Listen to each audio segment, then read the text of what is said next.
From Bloomberg World Headquarters in New York to our TV and radio launches worldwide, I'm David Weston. Welcome to Balance of Power, where the world of politics meets the world of business. We want to start with a check on the markets. Joining us now is Scarlett Fu, and the intraday seems to be all over the place, Scarlett. All over the place is a great way to call it, because after opening in the red, stocks seem to have found their footing. For now, we're seeing a pause in the September sell-off. But if you look at futures, they're not providing much of a direction for the cash market. So what turned things around?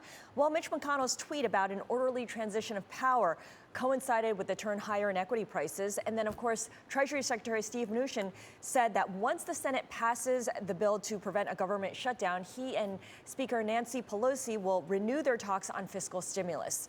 So when you look at the sectors that are performing the best, technology and consumer discretionary. Technology is dominated by the likes of Apple and Microsoft. Consumer discretionary is basically Amazon. So you have the safe havens back in play once again, and the NASDAQ 100 is up 1.2%. So some decided direction in big tech. The lagging sectors here are energy, as oil prices fell as much as 2%, and healthcare.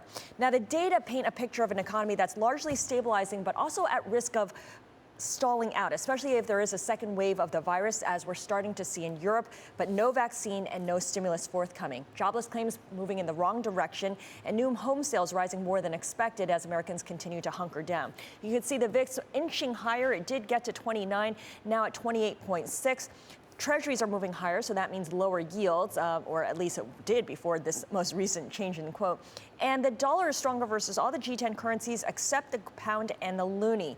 So higher dollar means lower gold prices usually, and we have seen gold turn around a little bit here. They did fall to a 2-month low earlier. Analysts say that with the U.S. dollar a beneficiary of risk-off sentiment, gold could stand to lose more ground. David? Yes, Scarlett, so I want to connect up two things, if they connect up, and if not, you'll tell me. On the one hand, you mentioned some uncertainty about the recovery, how fast it's coming back. We had those jobless numbers, which were not very optimistic, and also some doubts about the virus. We heard from Jay Powell, the chairman of the Federal Reserve, really saying we got a long way to go. On the other hand, the dollar strengthened. Are those two things connected, that as there's more doubt about the recovery and the virus, then we run to safety of the dollar? Well, especially if you look at what's going on around the world, given that Europe seems to be facing a situation where COVID is definitely on the rise, and countries there are looking at limited lockdowns rather than full-on lockdowns like we had earlier in the spring. The dollar has become the safe haven against those other currencies, particularly the euro and the pound. So as a result, you're seeing the dollar strengthen, and that is putting pressure on commodities that would normally trade inversely to the U.S. dollar. Okay, Scarlett, thank you so very much for that report on the markets. That's Scarlett Fu on the markets. Well, today marks the third day, count them, third day of Fed Chair Jay Powell's and Treasury Secretary Stephen Mnuchin's testimony up on Capitol Hill. And although equities are up a bit today, as Scarlett just told us, overall the markets haven't liked much of what they've been hearing from both Jay Powell and Stephen Mnuchin. We welcome now Ellen Hughes-Cromwick. She is Third Way Senior Resident Fellow. Ms. Hughes-Cromwick served as Chief Economist at the Department of Commerce under President Obama, and before that as Chief Global Economist for Ford Motor, including during the 2009 Great Financial Crisis. Always a treat to have you with us, Ellen. Give us your take as an economist on what we're hearing, particularly about the pace of the recovery, and it's always interlocked with what's going on with the coronavirus. Yes, thank you, David, for having me. Good afternoon. The pace of growth in the second half of this year is likely to be very subdued. As you know, we're getting a little bit of a kick up because of the fact that some businesses are reopening, but at well below capacity. At the same time, we have this overhang in unemployment with really an inequality economy, and I have to use that term because we're seeing people at work from home are doing fine, thank you, and spending and coming back. At the same time, we've got people who who have to go to work or can't go to work because they're getting laid off. The jobless claims numbers this morning were very disheartening. We have over 26 million people that are on some form of unemployment insurance, and that's just simply not acceptable. Yeah, it's interesting. Chair Powell actually testifying today in the Senate actually quite specifically said they're really focused on that inequality you referred to, although it's not clear how much really the Fed can do about that in the end. They have 13 lending and liquidity programs with certain provisions in them. As you know, the Main Street program, I think, has about $2 billion committed with a potential of $600 billion. I'm certain they can adjust the terms and conditions for that program to really get more of a multiplier effect out to workers who are about to get laid off. I mean, as you know, October 4th is the deadline for filing for some sort of forgiveness from PPP loans. And at that point, we're probably going to see more of a cliff here.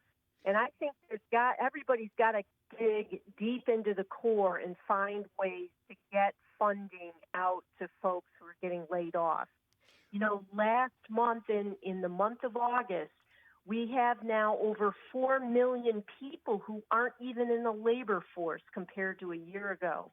And next Friday, we get the job report. So I think we've got to really dig in here and think about new ways to address the problems that were confronting us here associated with COVID and the recession. Well, Ellen, we thought we had a way. It was called fiscal stimulus, yet another round, a fourth round of fiscal stimulus. But right now, given the dispute up on Capitol Hill about the replacement for Justice Ruth Bader Ginsburg, that doesn't seem very likely. And it looks like economists are starting to take their estimates down. I think Goldman Sachs today actually have their estimate for the fourth quarter in terms of GDP growth. What are you looking at if we, in fact, don't get that fourth round of stimulus at least anytime soon? We've got to get that stimulus. I think it's full stop. I know that there was some indication that negotiations are going to restart here and discussions around a $600 unemployment insurance kicker. We've got to keep pushing for that. Fiscal policy at this point has to contribute. We've got to get much more out there. This is something, you know, we've never experienced before, so we've got to be more creative here. And frankly, let's come together with some consensus around the next package. Ellen, I love it that you're out there in Michigan, my home state, and so you actually see what's going on. You certainly know the auto industry particularly well. What are you seeing in terms of employment in the state of Michigan right now, a key battleground state, I might add? Yeah, well, this morning in the jobless claims report, we saw a kick up in filings here in the state of Michigan. We've got a lot of businesses who, you know, are really on the cusp of having to cut back. Thankfully, we have seen the auto sector, you know, continue to fill the inventory pipeline that was left pretty vacant when they had to shut down in March. That's helped to preserve a lot of jobs. But, you know, Michigan is such an important state. We need to see programs that help ensure that jobs, really stay in place here. So Michigan's a big deal, and I agree. I think we should look at states like Michigan and look at, you know, what kind of fiscal programs do we need to make sure that jobs don't just disappear, because as you know, they're really hard to come back once they leave. No, that's absolutely right. Let me stay with the theme of autos, if I may, and draw upon your expertise as the chief economist for Ford for all those years. We now have Gavin Newsom, the governor of California, saying to his regulators, I want rules that'll say basically we can't have any more internal combustion engines in this state as of 2035. At least we can't sell any new cars that way, really pushing electric vehicles. What do you think that's going to do to that industry? Well, I think a couple of things. One is if you look at the economics around the battery, we have seen significant cost down in battery cell manufacturing. And I think that, you know, most of the forecasts suggest that within a few years, we are likely to see, you know, some price parity with the internal combustion engine. So it's not that far off to think that, you know, consumers are going to start to flip once those products become available and the pricing looks attractive. I know when you model vehicle sales demand, one of the most important ingredients to that is the pricing. And you know, somebody walks into the dealership and sees the pricing of an electric vehicle, you know, roughly on par with the gasoline-powered vehicle, we will start to see flipping. So it's not that far off in the future. And for goodness sakes, we need clean energy technologies. Absolutely, if you believe in climate risk, which I do. Can we get there without substantial government subsidies? Historically, we've had a lot of subsidies for electric vehicles. Do we need to keep those going? You know, David, I do think that we need to have some nudges on market demand.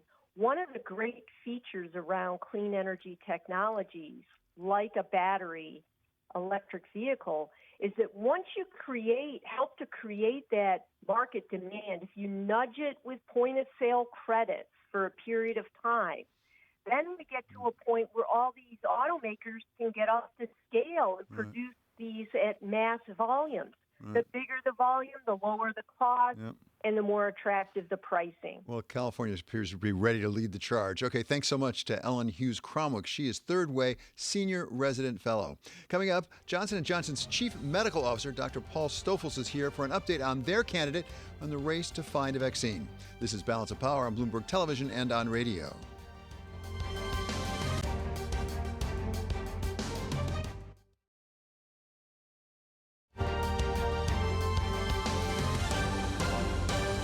This is Balance of Power on Bloomberg Television and Radio. I'm David Weston. We turn now to Mark Crumpton for Bloomberg First Word News. David, thank you. President Trump was heckled by protesters who chanted, "Vote him out," as he paid his respects to late Supreme Court Justice Ruth Bader Ginsburg today. The president and First Lady Melania, both wearing masks, stood silently at the top of the steps of the court and looked down at Justice Ginsburg's flag-draped coffin. Mr. Trump has called Ginsburg an amazing woman. Protesters also briefly chanted, "Honor her wish," a reference to Ginsburg's stated wish that she would not be replaced on the court until after the election. Senate Majority Leader Mitch McConnell says there will be an orderly transition of power after the November 3rd election. He tweeted today that whoever wins will be inaugurated on January 20th. President Trump said yesterday the Supreme Court will likely have to decide the outcome of the election. He has refused to agree to a peaceful transition if Democratic nominee Joe Biden wins the election. Some European airports are trying out quick-fire coronavirus tests, hoping to breathe life into the devastated airline travel industry. The tests, which can be carried out in 30 minutes, could help the industry overcome new travel curbs that have brought a modest traffic rebound over the summer to a shuddering halt. Other initiatives include a Finnish experiment with dogs that can sniff out the virus.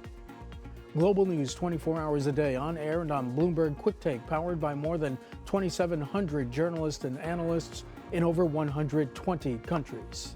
I'm Mark Crumpton. This is Bloomberg.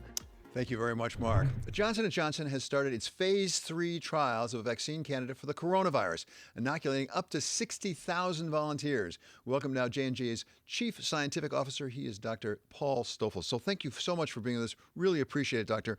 So give us a sense of exactly where you are in this process. We heard from Alex Gorski earlier. You were going to try to start these phase 3 in September. It looks like you made it. What's the process from here? Well, we made it. It's mid-September, and we announced yesterday that we are going to recruit 60,000 people in this study.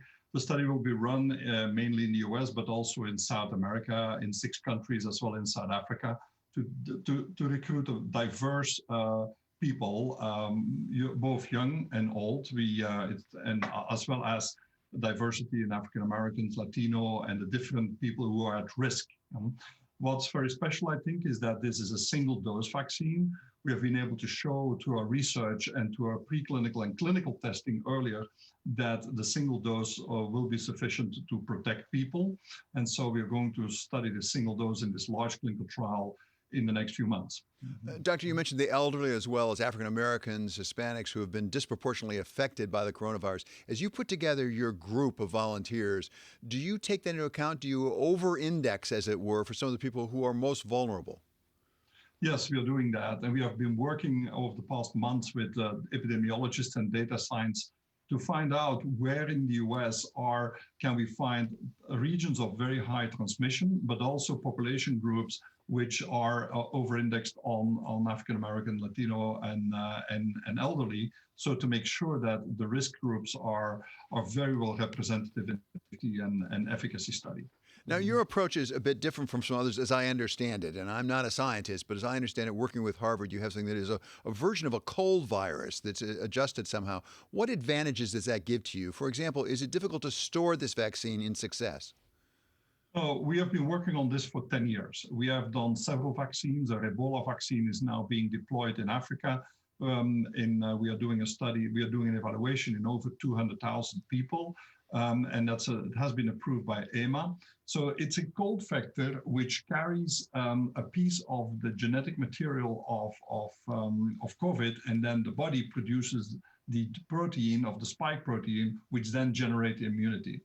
It is stable at 2 to 8 Celsius for 3 months. It can be kept up for a long time at -20. So it is a way to transport it to the distribution sites at -20, then go into the field, into the vaccination sites at 2 to 8. So it's a single dose, simple to transport, and hopefully available on a very large scale. What's also important is that this is counted to be effective starting 15 days after the first injections. And that's very important for the pandemic because that protects you almost immediately. While if you have a boosted dose, then you need to wait 6 weeks before it starts to be effective. And when you have an outbreak somewhere, you want to be able to protect people fast. So single dose, fast protection, and easy to distribute. President Trump has talked repeatedly about how fast he wants to have this vaccine.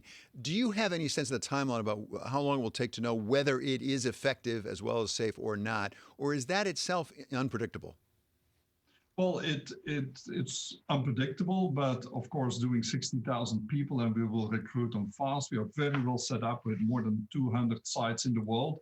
We will be able to recruit people, but we have our own values also in what we want to see. We want to first absolutely learn whether it's efficacious, but also whether it's safe. And we will not stop the study until we have enough safety data to be sure ourselves to then talk with the regulators to be able to be using it in emergency use. So we predict that could be around the year end, early next year. We are now mid-September. 4 or 5 months would be the timing for getting to that point where emergency use could be possible. Well, talk about emergency use because it's very much in the news these days. It was just yesterday with the President of the United States referring to it. What does that mean, emergency use? I'm told the FDA is about to come out with final regulations on that. The President says he's not sure he's going to abide by them. What do those regulations look like?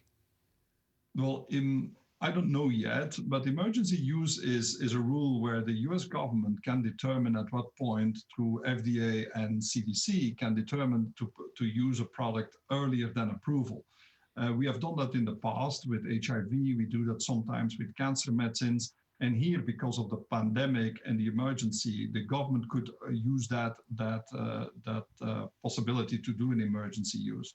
It has to be strict criteria, because we first want to make sure that it's safe and effective, as this will be deployed on a very large scale with very many people. So we'll wait for that outcome of what the FDA will come forward with and further requirements.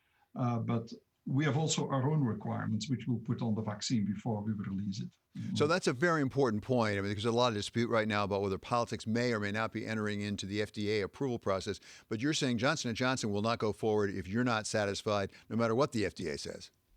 That's correct. And in the end, it's also our responsibility that when we come forward with the proposal for emergency use, or when the FDA or the CDC or NIH will ask that, or the government will ask it, that we will be ready to proceed with that. So it's a government, but it's also a company decision. This is something all of us are following very, very closely, obviously. We're eager to have that vaccine, provided it's effective, provided it's safe.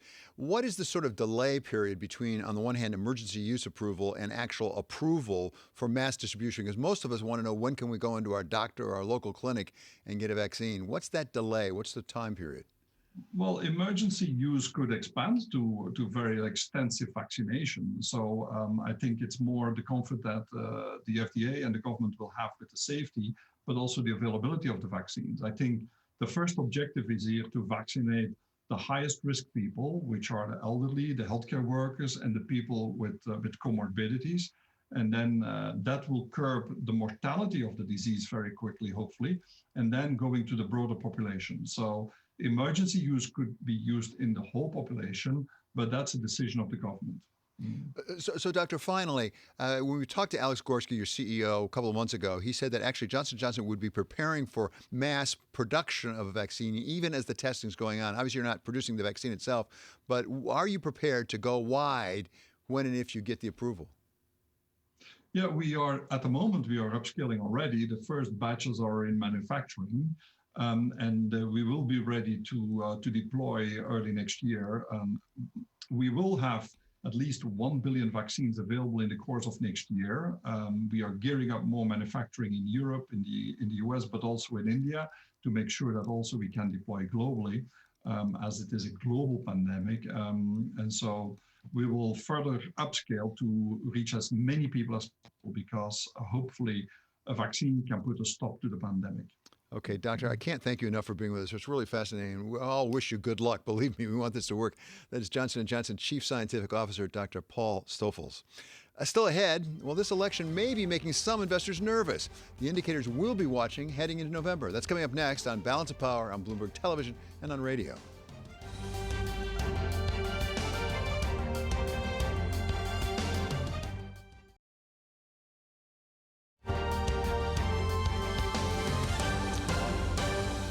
This is Balance of Power on Bloomberg Television and Radio. I'm David Weston. September has been very volatile for the markets, and it seems sometimes to change from hour to hour. When we take a look at that volatility, we wonder, does it have anything to do with the elections? We call it market metrics. And to give us a report, we turn now to Abigail Doolittle. Abigail? Well, the volatility really is pretty incredible, David. Using today as a case in point, at the lows, the S&P 500 down 0.8%, now up about 0.8%, moving a few times in between. Volatility at the end of the day signals uncertainty. So investors very uncertain. This is also showing in the VIX, or the quote-unquote fear index, off of the August lows, or the July lows, I should say, up a little bit, and historically elevated too. Again, telling you investors are uncertain about what's ahead. Now, the election certainly a piece of that, because the VIX curve climbing right into and out of November, telling you that it's not just uncertainty about who might win, but the actual mechanics of the election. Will it be undecided? When will we know who is the president? There are other factors at play, though, too, David. The city economic surprise indicator, it recently hit a record high after earlier this year hitting a record low. Retreating a little bit, telling you that the economic data as of late, a little bit disappointing. But returning to the election, David, it's pretty interesting. The S&P 500 in the 3 months ahead of the election, when it's down, typically the incumbent tends to lose. Now, interesting right now, we're about flat between August and July, or excuse me, August and September. So October could be the real deciding factor. And on the year, David, not surprisingly, all of this looks like a roller coaster. Up 6%, down 35%, up 65%, down 10%. Yep. All about flat at this point, David. Yeah, we're not there yet. Thanks so much to Abigail Doolittle. Up next, he's the Dean of Election Law Contests. Ben Ginsberg is here to tell us what we might be in for this year. This is Balance of Power on Bloomberg Television and on radio.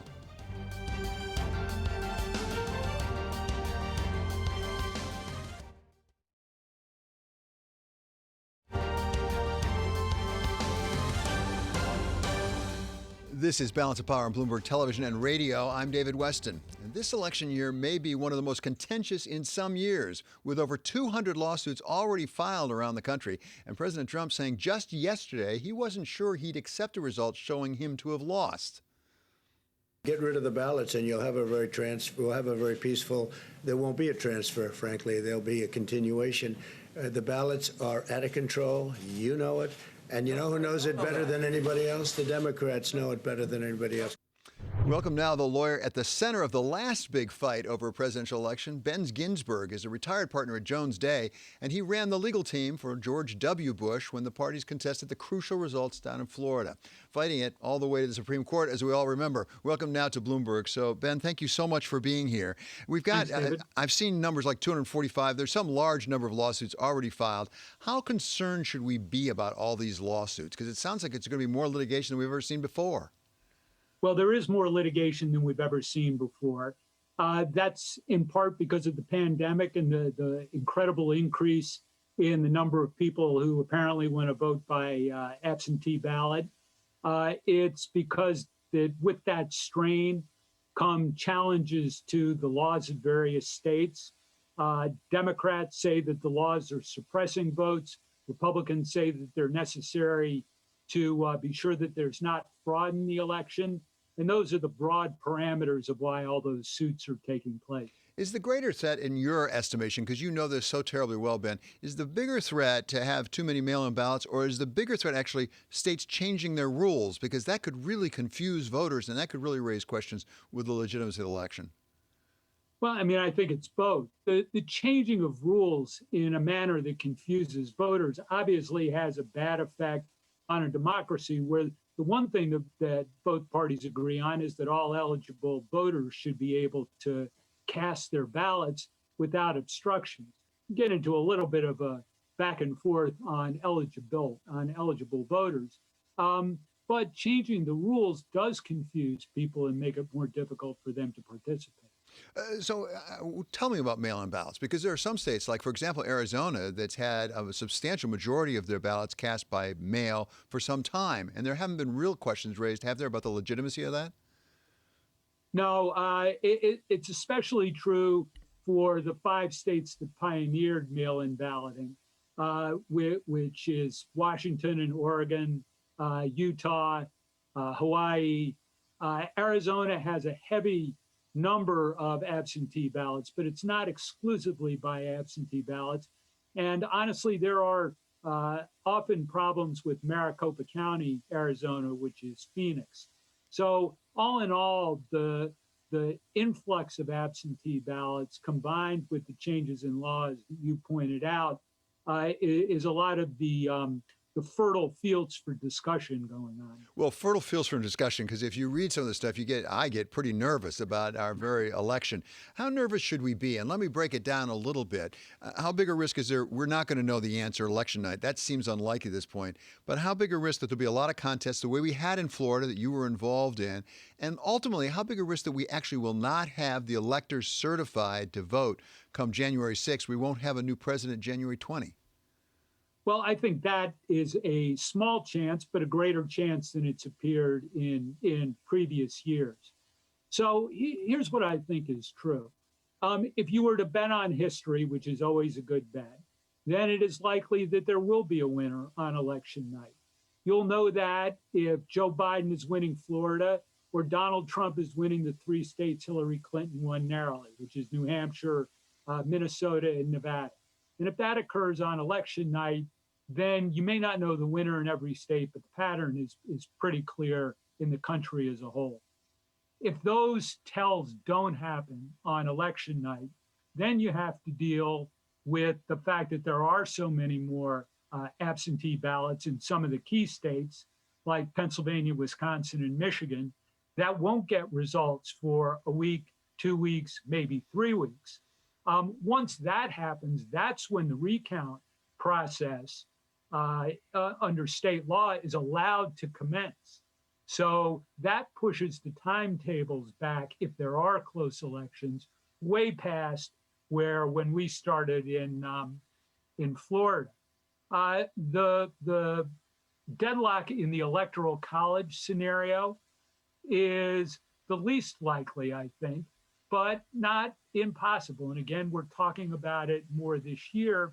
And the more discussion there is, especially by a president of the United States, about elections being rigged or the votes being cast being fraudulent, it increases the chances there won't be a clear winner in the Electoral College, that there'll be competing slates.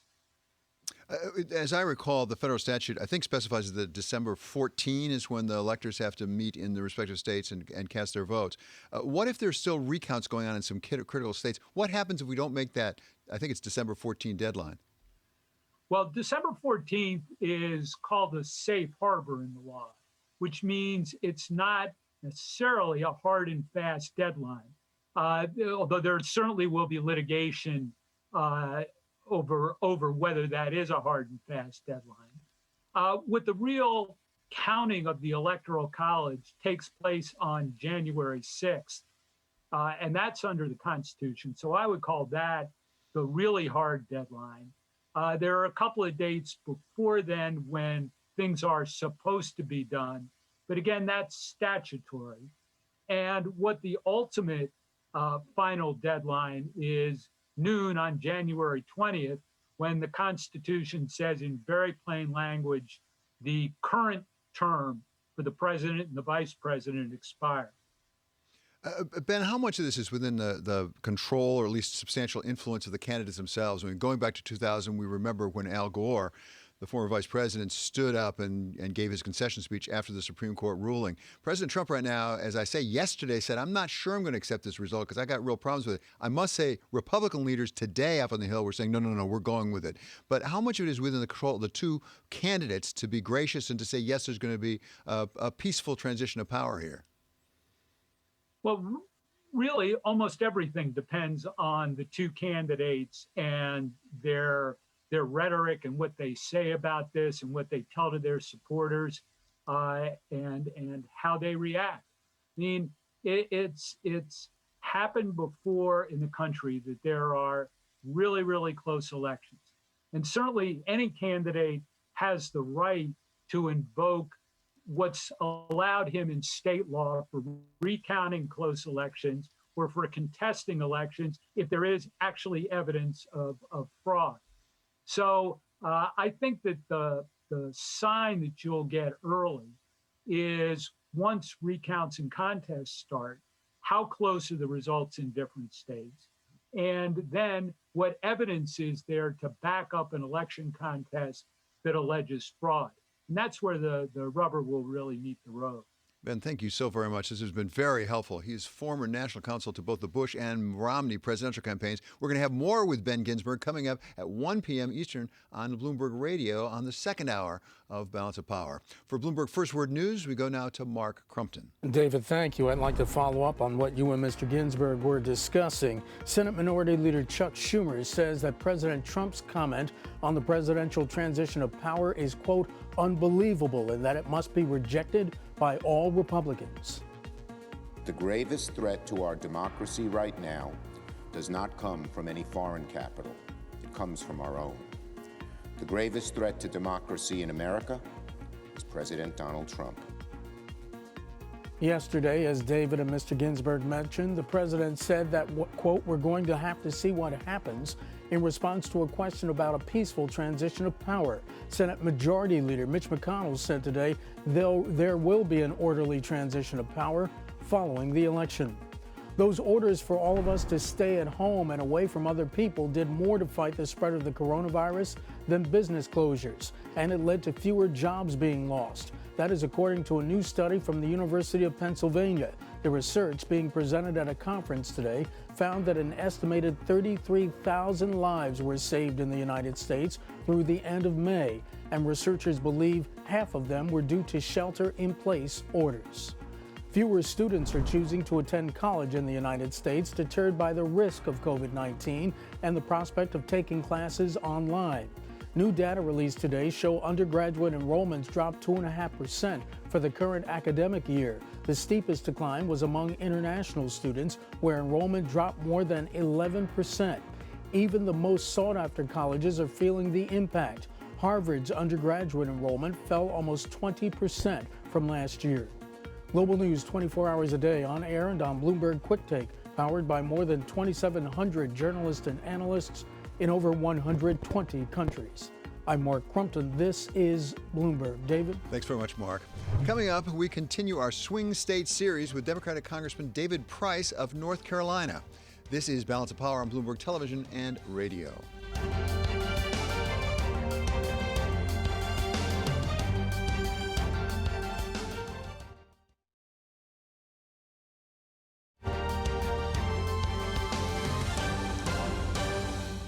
This is Balance of Power on Bloomberg Television and Radio. I'm David Weston. Now to our Swing State series leading up to the election. This week, we're focused on North Carolina, and we welcome now Democratic Congressman David Price, who represents the Triangle, including Raleigh and the suburbs of Durham. So, Mr. Congressman, thank you so much for being with us. We're really benefited. We have a twofer here in you because you're a political science professor as well as being a congressman. Give us your snapshot of North Carolina. We talked with your colleague, Republican Congressman McHenry, yesterday, who said it's purple, but it sort of leans red. How do you analyze the state overall? Well, it's certainly a swing state, and the question is what kind of trends are underway and what difference might they make this time.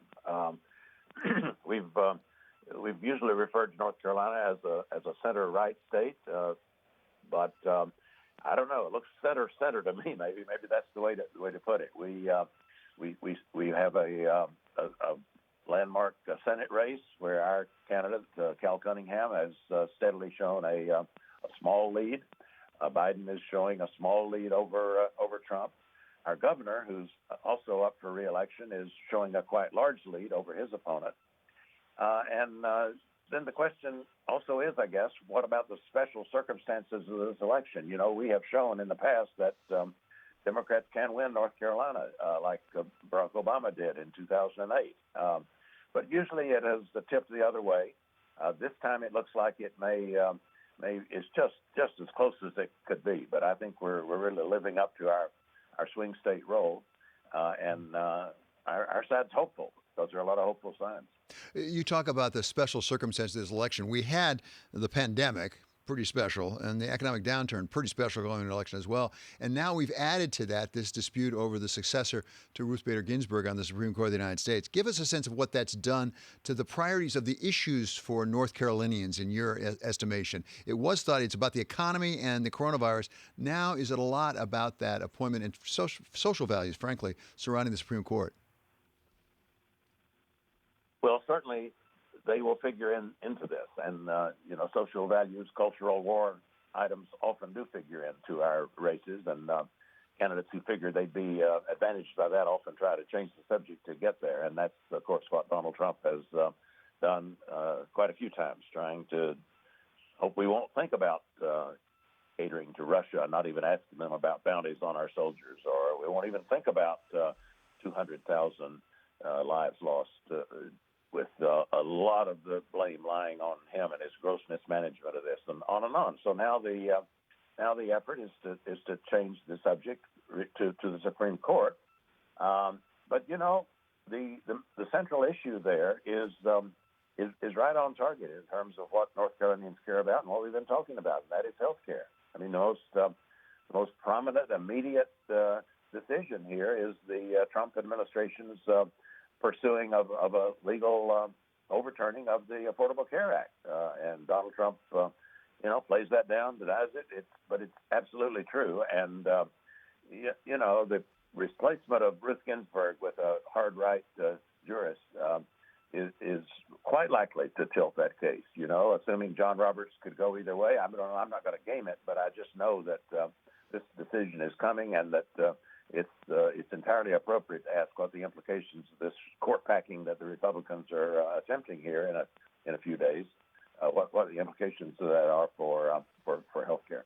So give us a sense for North Carolina about the undecided, so-called undecideds. Across the country, we tend to see this year, I think, a remarkably low percentage of undecided. People seem to have committed fairly early on. It's like 5-7% in the middle. Is that true in North Carolina? I mean, whom should the campaigns be targeting right now? Well, it's certainly an important question, and I think we're not different from the rest of the country in the sense that most people have decided about Donald Trump in particular, and what they think of him, and that vote, pro or con, isn't going to be easily moved. But there are a lot of new arrivals in North Carolina. I would say if you want to talk about a swing vote, you'd want to talk about new arrivals in the state, people who don't have a strong partisan affiliation either way. And there are a lot of such people. The fastest growing category in voter registration is the unaffiliated. And a lot of those folks come from other places where they certainly aren't diehard partisans, and they're not Trump fans. And so we pay a lot of attention to those folks. They tend to live in the suburbs. They tend to live in the metro areas of Raleigh-Durham, Greensboro, and Winston-Salem, and Charlotte. And so they get a lot of attention, and a lot of the TV campaign is aimed at them. The other major demographic shift you'd want to look at would be the Latino population. I've been there a good while, and the Latino population has at least increased tenfold during my time of service. So now I expect the new census, if we in fact count everyone, the new census could show around 12% Latino population, and that. They vote at lower rates than the rest of the population, but there's a major effort to turn them out. So I would identify those as two categories of voters that are probably moving toward us if we do it right, and that might justify that center designation. Congressman, just in a word or two, is it clear which way the Latino population might break? Because they tend to be more conservative, I think, in terms of social values, maybe not in some other ways. Well, this is not mainly Cuban Americans. This is mainly people from Mexico and Central America and people who have every reason to know how atrocious Donald Trump's view of them is and how his immigration policy has affected their community. We've been targeted, unfortunately, for lots of raids, kind of indiscriminate raids. A lot of policies that have people very upset, and the Latino community has been reasonably well organized to protest that. This is fascinating. It's really helpful for us to try to understand your home state of North Carolina. That is North Carolina Congressman David Price. Coming up here, part of my interview with U.S. Energy Secretary Jan Brouillette on how we stack up against China when it comes to the energy industry. This is Balance of Power on Bloomberg Television and on radio.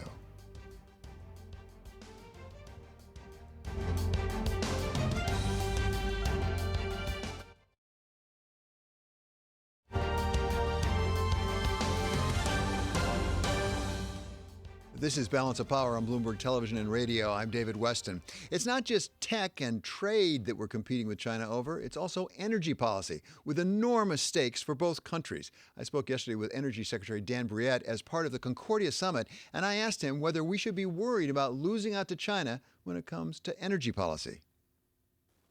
They do indeed, and their country is growing at a very rapid, pace. And as a result, their energy needs are going to increase at a very rapid pace. As a matter of fact, we had a natural gas summit here at the U.S. Department of Energy just last week, where we had the CEOs of all of the major U.S. gas producers, and they tell me that the increase in demand for things like liquefied natural gas, LNG, are going to increase in China by approximately 71% over the course of the next few years. It's just another indication of their energy needs. They are they're not producing nearly enough energy to meet their economic needs. That being said, we're in a race for technology. So things like quantum computing, things like artificial intelligence, those types of technologies allow us to increase our production here. They allow us to become more efficient, obviously. And China is a very aggressive competitor in those fields. And, we're doing everything that we can here at the Department of Energy to not only keep up, but to surpass in many of those areas. They're making a very big bet on renewable energy. I believe that their target is 2060 to be carbon neutral, and they're investing a lot in things like batteries, battery technology as a practical matter. Is there a danger that the U.S. will fall behind because China is really putting its eggs in that basket? Yes, the short answer is yes. I think, it's very important for us to realize here in America that China is the dominant player in things like rare earth elements, and some of the materials you need for some of the advanced batteries that we're working on here at the Department of Energy. And it's incumbent upon us to look at those supply chains and determine for ourselves as Americans whether or not we want to bring some of that production back here to the United States. And I'm happy to report that many in the private sector have come to the conclusion that the answer is yes to that as well. We do want to bring that production back to the United States. So you're going to see a lot of new technologies come into market.